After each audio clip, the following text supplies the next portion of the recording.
In a small village, a contingent of Roman soldiers arrived to deliver a message. Emperor Augustus of the Holy City of Rome had appointed Varus as the new governor of Germania. However, the villagers, who were Germani, one of the three major barbarian tribes in Europe according to the Romans, couldn't understand the Romans' language. From 12 BC to 6 BC, the Romans crossed the Rhine River, conquered the vast area from the Rhine to the Elbe, and established the Roman province of Germania. The Germans, unwilling to surrender, received a promise from the Romans: as long as the Germanic tribes submitted to Rome, the Romans would give these tribes a lot of gifts. But the prerequisite was that the leader's son must be sent to Rome as a hostage. At that time, the land in Germania was barren, the climate harsh, and the people often went hungry. With the supplies from Rome, the tribesmen no longer have to suffer from hunger. So, for the sake of their people, the Germanic tribes had no choice but to accept the Romans' conditions. The Roman squad leader announced that Rome would no longer exempt the Germanic tribes from taxes and demanded 20 cows or 2,500 kilograms of grain. Segestes was enraged by these conditions, stating that the tribe had nothing left to give. However, the disparity in power between the two sides forced Segestes to yield and lower his head. Seeing this, the squad leader gave the tribe 3 days to prepare the tribute and then left.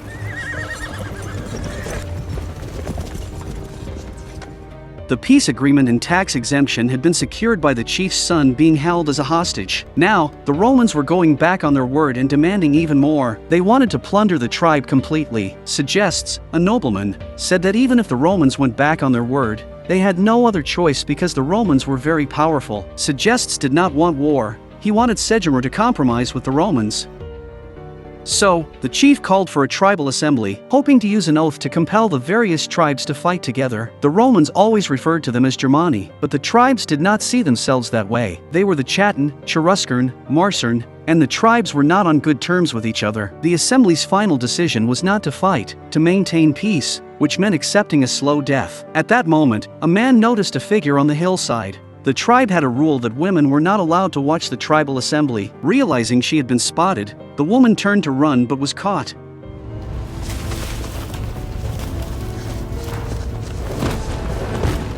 Tusnelda called the chief a coward and said that the men were not as brave as her brother Ansgar. However, Folkwin did not harm her. He said that women were not allowed to watch the assembly and that he would report this to the chief. Tusnelda was not afraid of his threat. The two actually knew each other. They grew up together. At that time they also had a partner, but he was eventually sent away. That child was the chief's son. When he grew up, he returned to this land wearing a red cloak. At this time he became a captain in the Roman army, and his current name was Arminius. Folkwin was forced to hand over his family's last sheep. They knew that even if they handed over all their livestock and grain, it would not satisfy the Romans.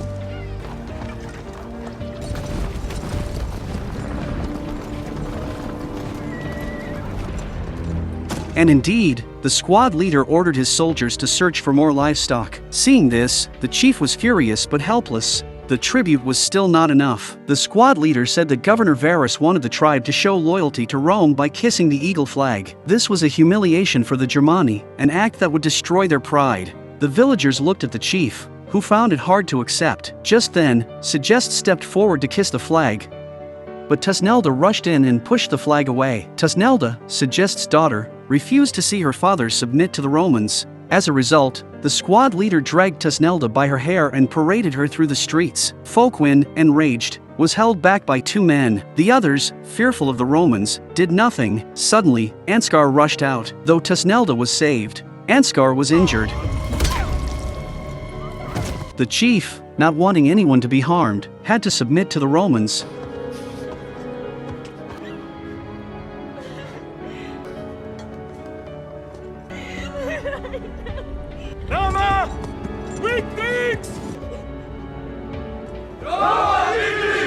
In the Roman barracks, a Germanic tribal chieftain was arrested for refusing to pay a tax total and even insulted the Roman eagle flag. Arminius tried to intervene, stating that Germanic law did not allow the arbitrary execution of a person. However, Varus told him that the purpose was to make them understand that there was no Germanic law now. They only needed to know Roman law.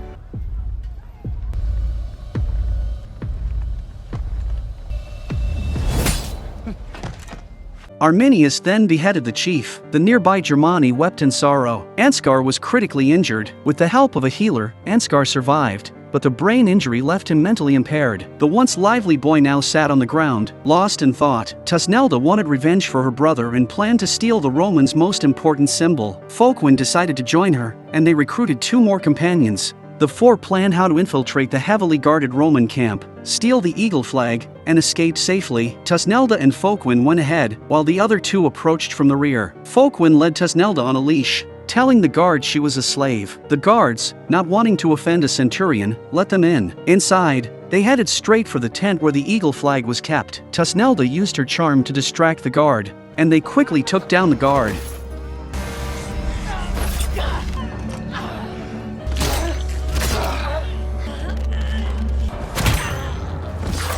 They successfully obtained the eagle flag. Meanwhile, the 2 men in charge of the reception in the back sneaked into the camp from the cesspit.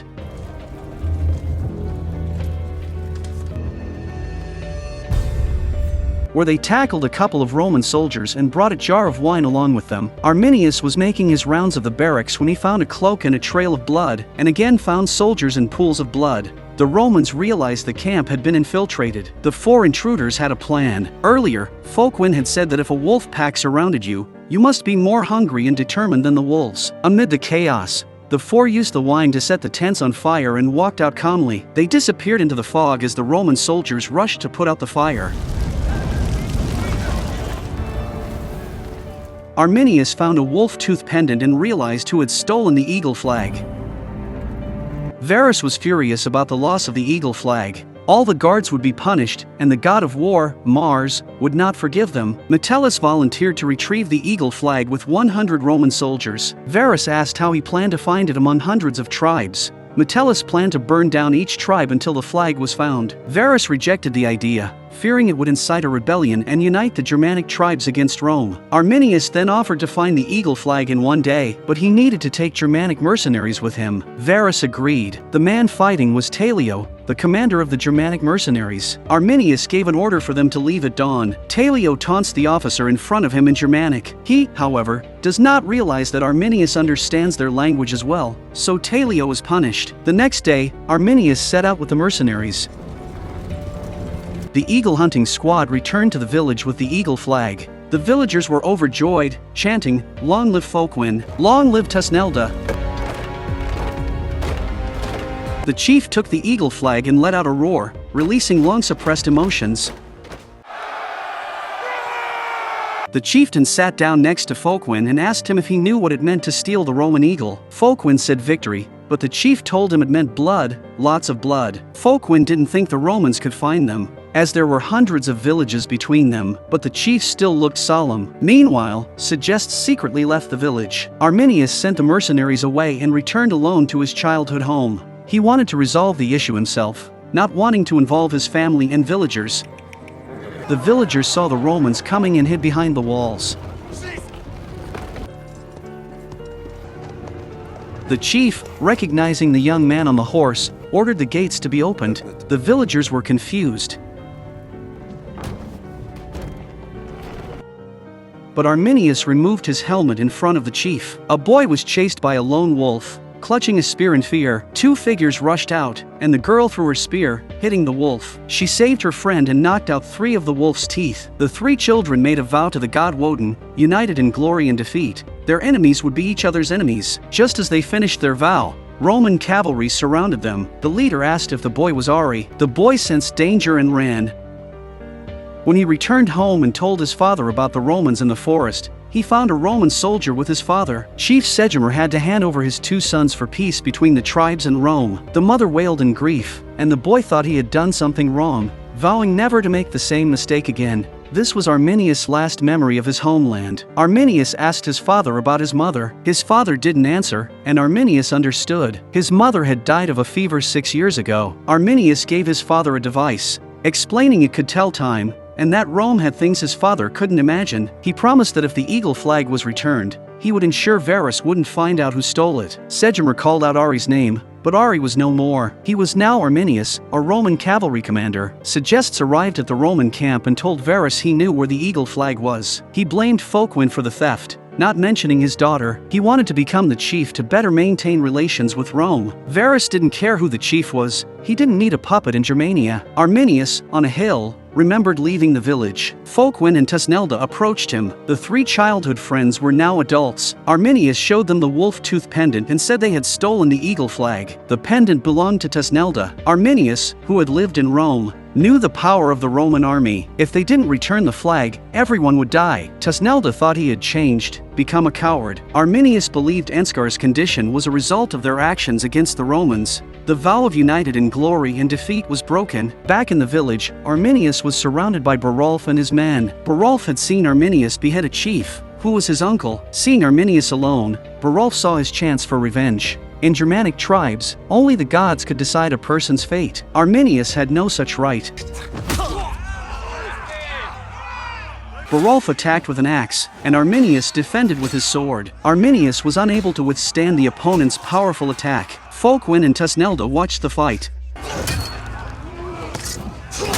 Barulf, a blacksmith, was much stronger. Arminius was hit and struggled to stand. The crowd cheered, finally seeing a Roman suffer. Arminius realized he couldn't win by strength alone. He began to fight more strategically.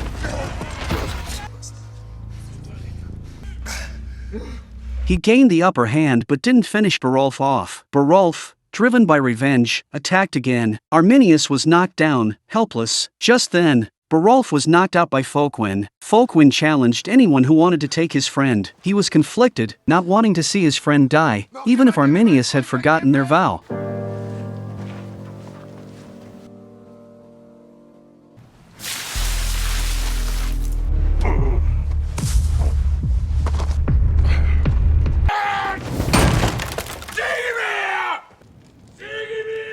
Folkwin stepped forward to stop Barulf but was knocked down by the other party with a punch. Barulf demanded that the chieftain hand over Arminius. Folkwin pressed his sharp sword against Barulf's neck, and the situation reached a stalemate. A shout broke the deadlock as Arminius ran away with the eagle flag. Folkwin pursued Arminius without hesitation. He threw a spear at Arminius but missed.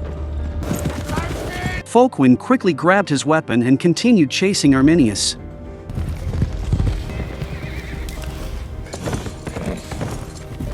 After running into the forest, he saw a horse running out, and Arminius was already at the foot of the mountain. Folkwin told Arminius to return the eagle flag, saying he had saved his life, but Arminius had stolen the flag. Arminius replied that the flag did not belong to Folkwin, and if it wasn't returned, everyone would die. Folkwin did not listen and threw his spear at Arminius. He couldn't bear to harm Arminius but couldn't let him go easily. Folkwin gathered his strength and jumped off the cliff, only to be knocked unconscious by Arminius.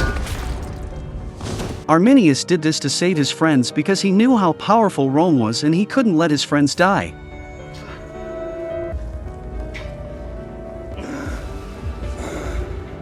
Arminius then made his way to the Roman camp. Arminius wanted to resolve the matter quietly, but he didn't expect there to be a traitor among his own people. At this moment, Segestes had brought Varus to the tribe. He wanted to keep his distance from the Romans and continue hiding his betrayal, but Varus did not give him that chance. Varus thought long and hard. He needed someone like Segestes by his side. The villagers, seeing Segestes leading the way, knew he had betrayed the tribe. Only Segestes' wife smiled. Varus met with the chieftain Segestes, and they discussed Arminius and his brother. Segestes was furious but still thanked Varus for taking care of his two sons. Varus directly asked about the eagle flag and Folkwin's whereabouts. The chief said he would not betray his people. Varus said nothing.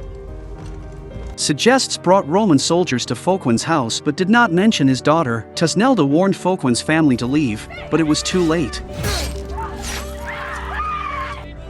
Folkwin's family was killed, and none survived. Folkwin, knocked unconscious in the forest, escaped the tragedy. Arminius was exhausted and the eagle flag rolled into the river. He quickly ran into the river to search for it.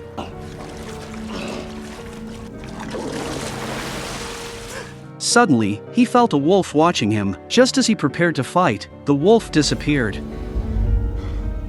This reminded him of his childhood when he was chased by a lone wolf. Night fell, and Folkwin finally woke up. He stumbled toward the village. In the village, the bodies of Folkwin's family were hung on stakes. Varus demanded the return of the eagle flag in Folkwin, or there would be no peace. Before this, anyone who dared to take down these bodies would be hung on the stakes like them. The chieftain was also humiliated. held down by 2 Roman soldiers in front of the stakes. Barulf shed tears seeing the people tied to the stakes. As soon as the Romans left, the villagers attacked Segestes, wanting to punish the traitor. Segestes claimed that he was not the one who broke the peace. It was Folkwin who defied the tribal council's decision. He said the deaths of Folkwin's family were the gods' punishment, and even his own son, Ansgar, was a sacrifice to the gods for the safety of the tribe. The chieftain was enraged, saying Segestes was shameful, and all who argued in front of the dead were shameful.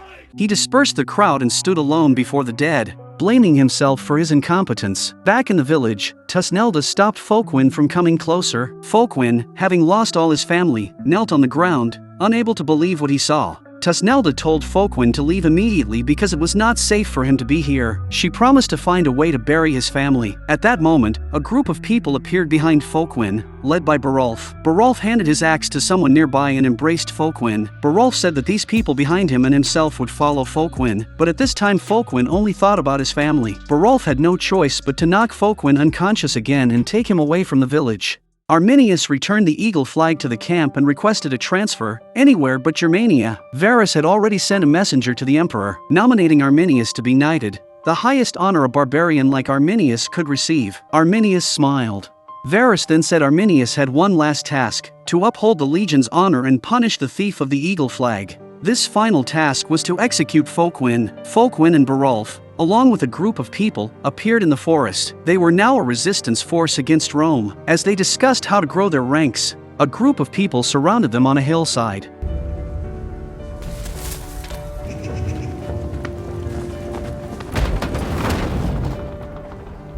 The chieftain glared at them, but his expression quickly changed. This tribe was Barulf's uncle's tribe. His uncle had been beheaded by the Romans, and his brother had taken the chieftain's position. The chieftain admired Folkwin, as the theft of the eagle flag had spread through all the Germanic tribes. Meanwhile, Arminius prepared to leave. Before departing, he prayed to the Roman god of war, Mars, for courage to complete the task of retrieving Folkwin's head. The centurion said he would accompany Arminius to capture Folkwin. Arminius, leading the Roman legion, headed to Folkwin's village. On the way, the centurion mockingly asked Arminius how it felt for a barbarian to return to this wild, dark swamp. Arminius ignored him and did not respond. Tusnelda was chopping down the stakes, unable to bear the sight of her people not being buried. In the vast village, only one woman tried to bury her people, a stark contrast. The chieftain could not stand it anymore. His incompetence had caused this, and he deserved punishment. He stopped Tusnelda and then led people to chop down the stakes.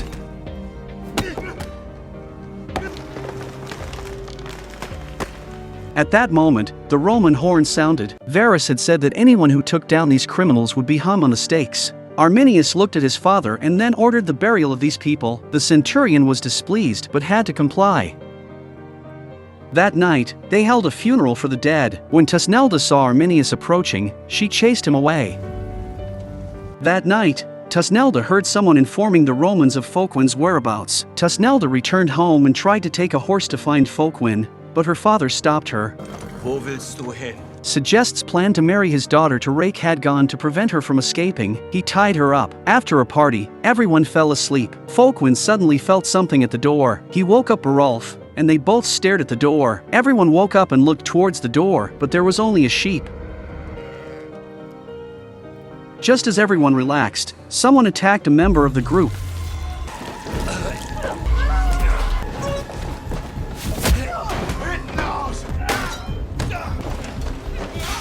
In the chaos, Folkwin and the others escaped the room.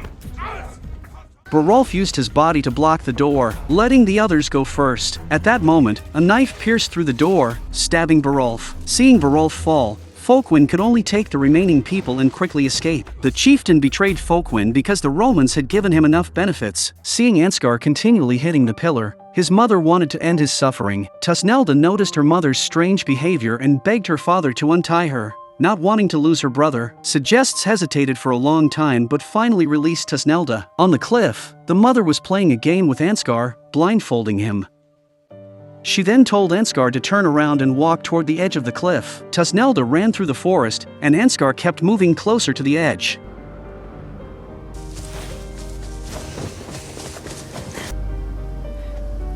At the last moment, Tusnelda saved her brother, telling him the game was over. The mother said Ansgar was already dead, and this was just completing the process. Furious, Tusnelda choked her mother and pushed her to the edge of the cliff, cursing her before taking Ansgar away.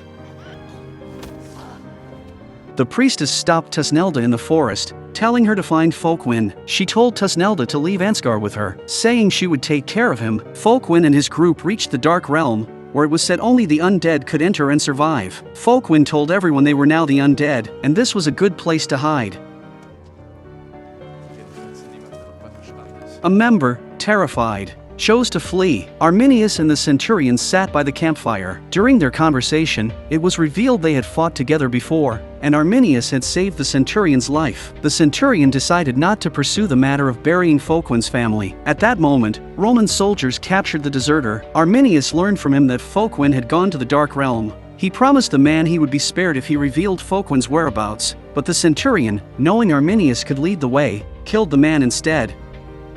In the centurion's eyes, Arminius was also a traitor. As the group rested in the Dark Realm, one man talked about his future life. He said his children would be proud of him for fighting for freedom. Before he could finish, an arrow pierced his throat. The brothers sitting around the fire exclaimed that the Romans were coming. In the darkness, Romans and barbarian rebels fought, with both sides suffering casualties, but the Romans were stronger. Soon, everyone except Folkwin was killed. Folkwin was captured by the centurion, who handed his sword to Arminius, expecting him to end the life of the fugitive. This was probably the worst decision the centurion ever made.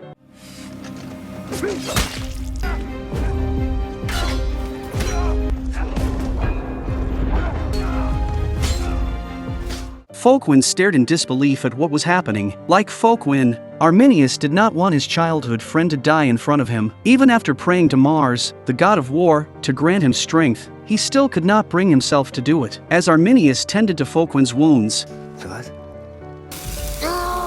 a Roman soldier who had not died slowly rose and escaped under the moonlight.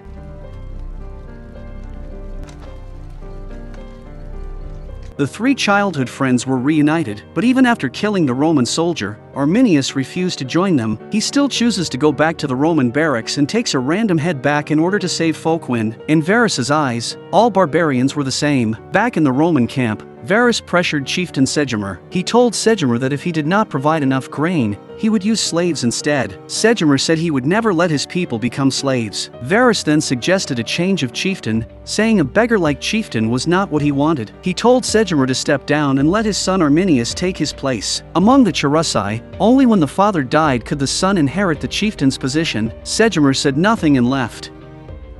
Arminius brought back what Varus wanted, but he was told he could not return to Rome. Varus had groomed Arminius to return and become the Charusai chieftain. His barbarian identity would never change. Realizing it was all Varus's plan, Arminius knew he couldn't change reality. He said the current Charusai chieftain was still alive. Varus said he had already spoken to the current chieftain, and Segestes agreed. Segestes returned to the village, and the villagers greeted him warmly. He was a good chieftain, but he knew nothing was eternal, including himself. He planted his sword in the ground and walked into the river.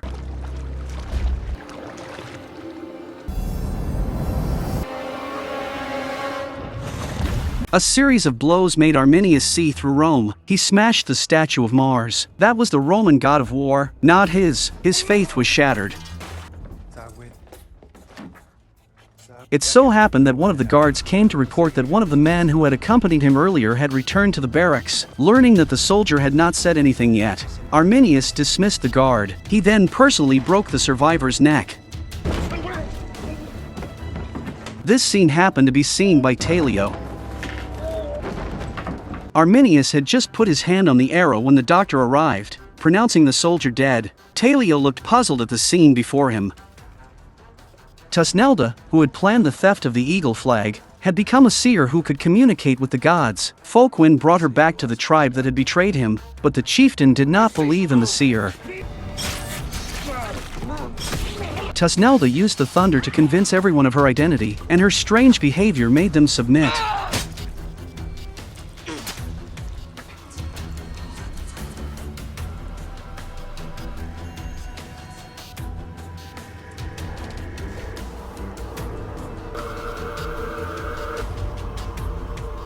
Arminius, wearing a wolf's tooth and dressed as a Cherusei, found Talio. He hoped Talio would stand with him, as the Germans needed to unite. Just as Segestes was about to seize the chieftain's position, Arminius appeared. He announced to the villagers that he would inherit his father Segemer's chieftain position. Since he was a former Roman commander, the villagers did not support him, but out of fear of the Romans, they had to accept it. Talio said he could stand with Arminius but wanted to know the plan. Arminius assured him he would tell him everything. Before that, they needed to find someone. The three friends were reunited, this time with Arminius as the chieftain. Now they had a common enemy. Folkwin had seen Arminius kill Romans and believed in him. Arminius's plan was to annihilate all three Roman legions. To do this, they needed to unite all the tribes, something even the old chieftain Segemer could not achieve. People did not know Arminius, and those who did not like him. Therefore, uniting everyone was very difficult, but they were all willing to follow Tusnelda, the seer. Arminius's solution was to marry Tusnelda. Hearing this, Folkwin punched him.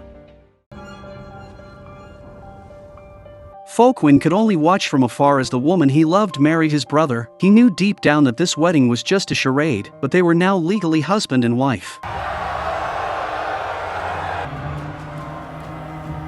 On one side is a joyful wedding scene, and on the other side is Folkwin drowning his sorrows in alcohol. The wedding scene was lively.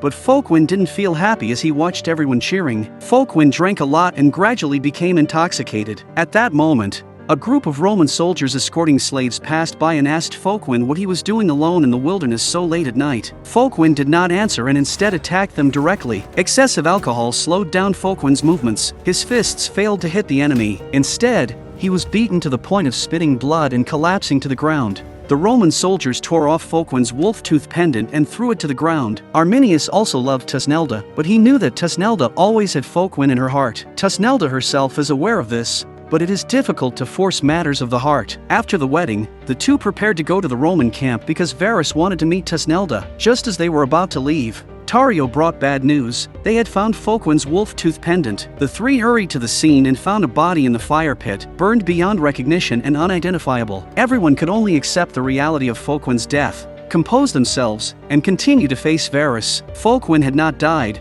When he woke up again, he found himself locked in a cage. The previous night, while drunk and fighting with the Roman soldiers, a slave had tried to escape in the chaos and was killed by the Roman soldiers.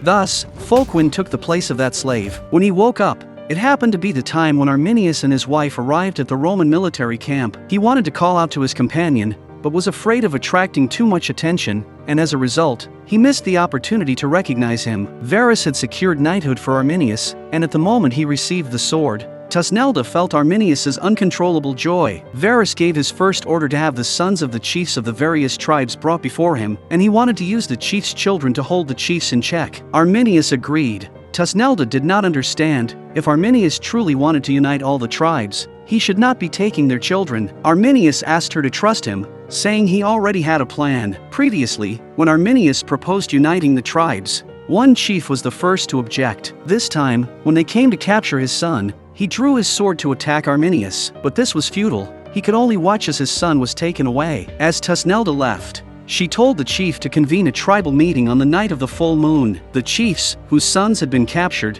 looked at Arminius with hatred, calling him a traitor. Arminius repeated that they had no other way. Without unity, they would only be at the mercy of others. Danger was imminent, yet everyone was still arguing over petty interests. Arminius did not hand over the chief's children to Varus because he did not want the children to suffer the same fate as him, being brainwashed in Rome and then returning to serve the Romans. The children returned to their fathers, and this action united the Germanic people, but it was still far from enough. The Roman legions numbered over 15,000, and Arminius already had a plan to defeat so many enemies. The three legions would return to Vitellius after the summer campaign, and that would be the opportunity. Some raised doubts, believing that even with all the tribes united, they could not defeat three Roman legions. As a former Roman commander, Arminius knew the weaknesses of the Roman legions, and blind overconfidence was one of them. He said that since he understood the Roman legions' way of life, they would know how to defeat them. Although the chiefs outwardly supported Arminius,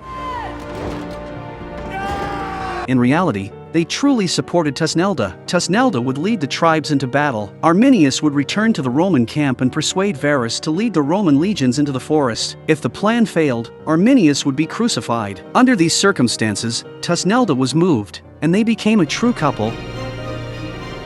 Folkwin wanted to pass the message to others, but was discovered by Tusnelda's mother. She then told Segestes the message. Segestes, upon learning that Folkwin was not dead, decided to take revenge on Arminius. He talks about Arminius stealing his daughter and breaking the law, but in reality he has the chieftaincy on his mind. To him, national interests meant nothing. He planned to inform the Romans. Arminius shaved his beard and carefully recalled his goal: to lure the Roman legions into the Teutoburg forest. The roads in the Teutoburg forest were narrow, and the Roman legions could not form a square but had to march in a serpentine formation. Once the serpent's body was too long, even if the head was cut off, the rear troops would not notice, allowing them to be gradually eliminated. Arminius had not captured any of the chief's sons. Facing the tribune's questioning, he replied that the Marsian chief refused to hand over his son. This situation led to imitation by other tribes, so he proposed punishing the Marsian tribe on the way back to Vitellius to prevent the situation from escalating. Some officials questioned this, but Arminius, capitalizing on the confidence of the Romans,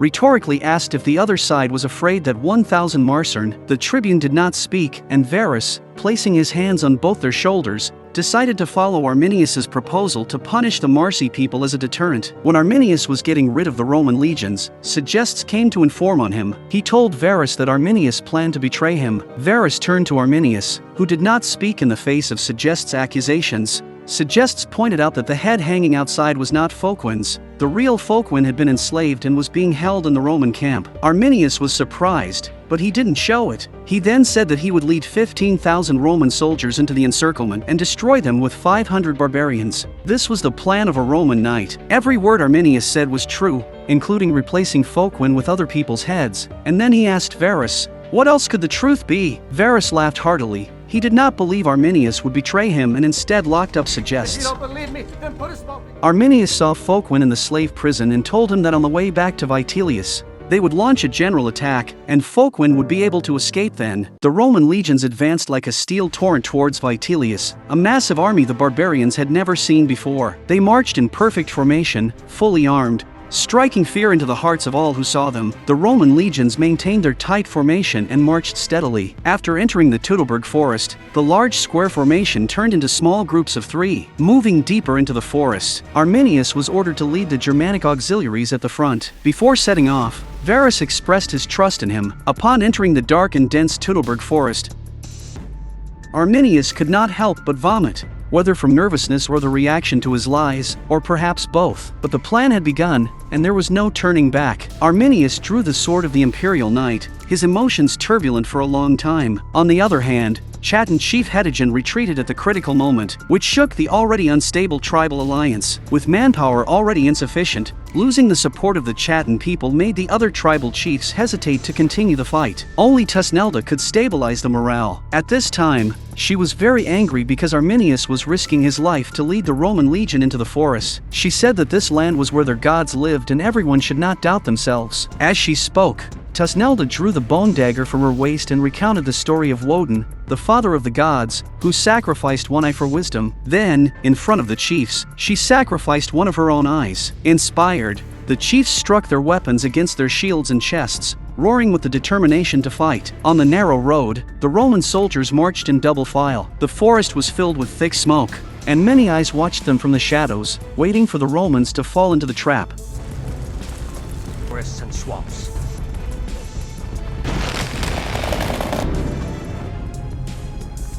One by one, towering trees were felled, dividing the narrow road into segments.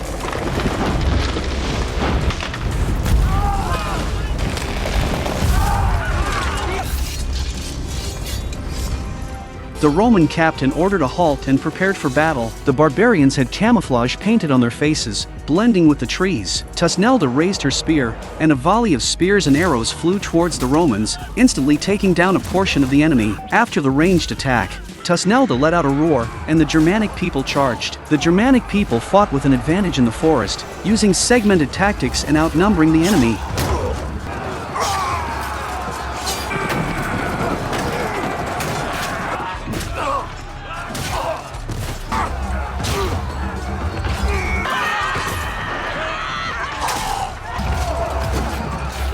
They eliminated the Roman soldiers segment by segment, with men and women alike joining the battle, even using tactics like pouring oil and setting it on fire.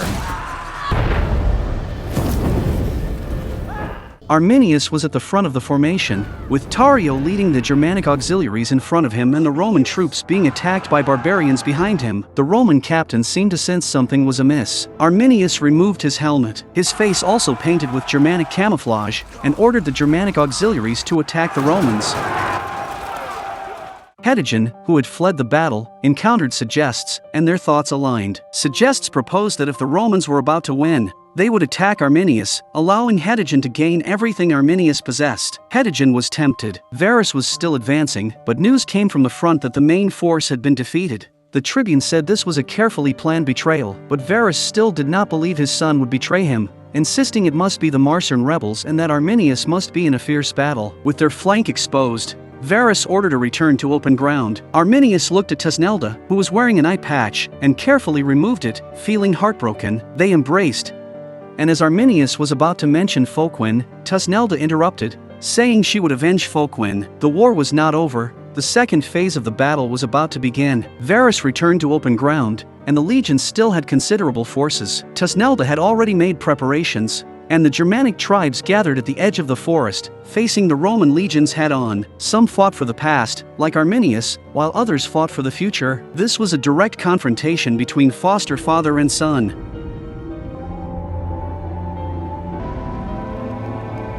A Germanic man carrying a torch walked towards the Roman legion, threw the torch, and the oil in the pit was ignited, dividing the Roman formation into many small segments, turning the battlefield into several smaller battlefields. The Germanic tribes attacked from all directions, making up for their numerical disadvantage and preventing the Roman legions from fighting together. Arminius fought with the sword of the Imperial Knight for the freedom of the Germanic people.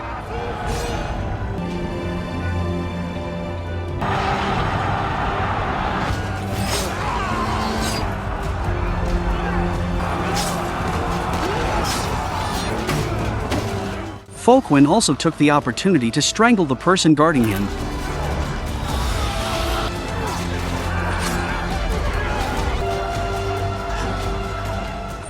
One chief fought for his son, another for the gods. Arminius knew that for the Germanic people to win, they needed a clear strategy, while the Roman legions needed to maintain their order and disrupt the enemy's order to win. Varus looked at the roaring Arminius.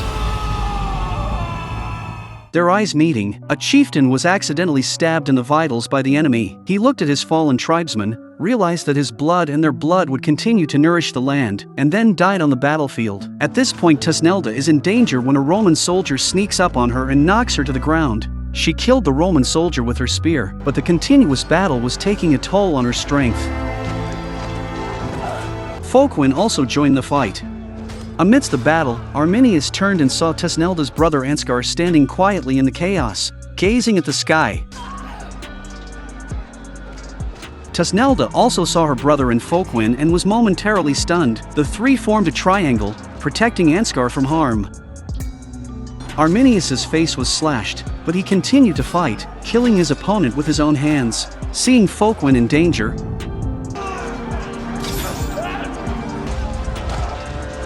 Arminius went to help, and his sword was knocked away. If they continued to fight like this, the outcome would be uncertain. The Germanic people hoped for the protection of the gods. Suddenly, a heavy rain began to fall, and Ansgar stretched out his hand as if waiting for the rain. The Romans' sturdy armor now became a burden,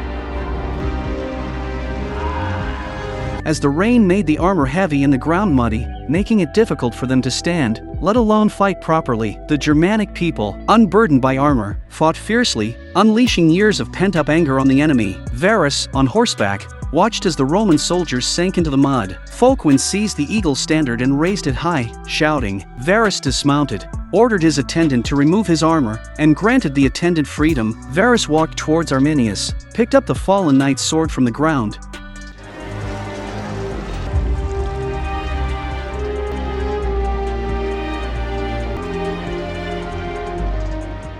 but did not engage in a fight to the death with Arminius. He faces Arminius and slowly kneels, holding the sword against himself. Varus had failed, his failure stemming from his trust in Arminius. He accepted the outcome of his defeat. and the sword pierced his body as if he were committing suicide to atone for his failure, kneeling before Arminius. Arminius, raised by this man, could not deny his feelings, but he did not regret what he had done, for the barbarians needed to control their own destiny. What was called barbarism was merely a different way of life and belief from that of Rome. The leaderless Roman legions were annihilated, and the Germanic people would establish their own country. Arminius, the knight raised by Rome, would become the king of the Germanic people, and Tusnelda would be his queen. The Battle of the Teutoburg Forest dealt a heavy blow to the Roman Empire. No wonder Augustus would cry out in anguish, "Varus, give me back my legions."